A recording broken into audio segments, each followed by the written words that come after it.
इथे आपण डिटर्मिनंटचा find the value of हा सम बघणार आहोत।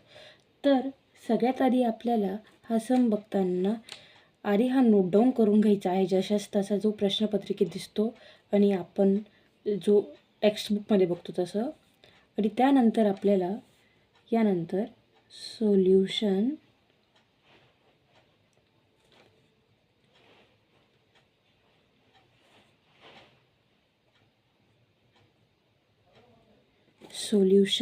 आणि गिवन हे असं लिहून घ्यायचं आहे। त्यानंतर लेट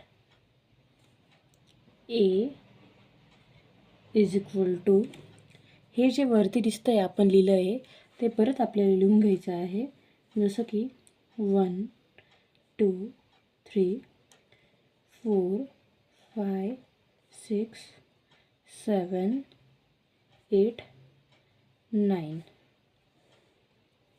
यानंतर आपल्याला इथे ए टाकून घ्यायचा आहे। त्यानंतर जो नंबर आपल्याला सगळ्यात पहिले इथे दिसतो, जसं की इथे 1 दिलेलं आहे, इथे 1 लिहून घ्यायचं आहे। त्यानंतर 5 6 8 9 5 6 8 9, त्यानंतर मायनस आपण इथे 2 घेणार आहोत। आपण बाहेर 1 घेतला आहे म्हणून यानंतर इथे जो मधला नंबर असतो जसं की इथे 2 दिलेले आहे, 2 घेणार आहोत, -2। नंतर 4 6 7 9 4 6 7 9, यानंतर +3 घेणार आहोत, +3।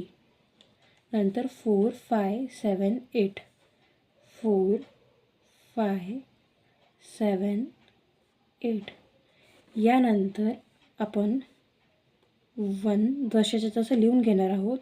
यानंतर 9 5 45 होतो, यानंतर मायनसची सही घेऊन घेणार आहोत, 8 6 48 ब्रॅकेटमध्ये टाकून घ्यायचा। नंतर जशाचे जसं इथे -2 आहे तसं लिहून घ्यायचं, -2। यानंतर 9 4 जो जसं काही हे 9 4 ते लिहून घ्यायचं आहे, 9 4 येतो इथे 36 लिहून घ्यायचं आहे मायनस, आणि इथे 7 6 42 येतं, 42 लिहून घेणार आहोत, +3। इथे 4 8 32 येतं, 32 आणि 7 5 35। इथे आपण 1 जशाचे तसं लिहून घेणार आहोत आणि 45 - 48 करून घेणार आहोत। 45 - 48 हे -3 येतात, -3 आपण इथे कॉलममध्ये लिहून घेणार आहोत, -3। यानंतर आपल्याला इथे -2 टाकायचं आहे, -2।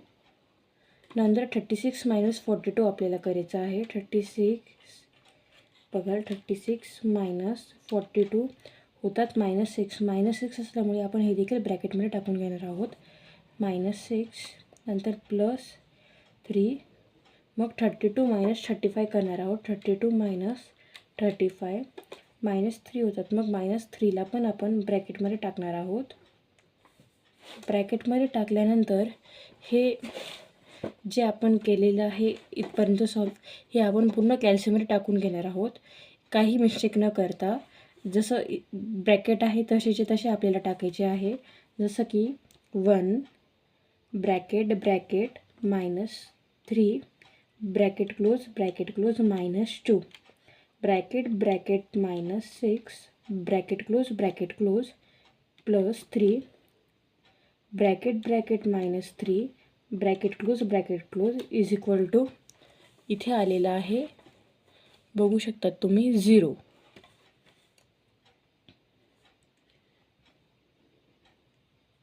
हे इज इक्वल टू 0। तर या पद्धतीने आपण हा सम सॉल्व केलेला आहे। जर तुम्हाला हा सम शिकण्यात मजा आली असेल तर तुम्ही माझ्या यूट्यूब चॅनलला सबस्क्राईब करा, आणि जर काही डाऊट्स असतील तर ते कमेंटमध्ये विचारू शकता। धन्यवाद।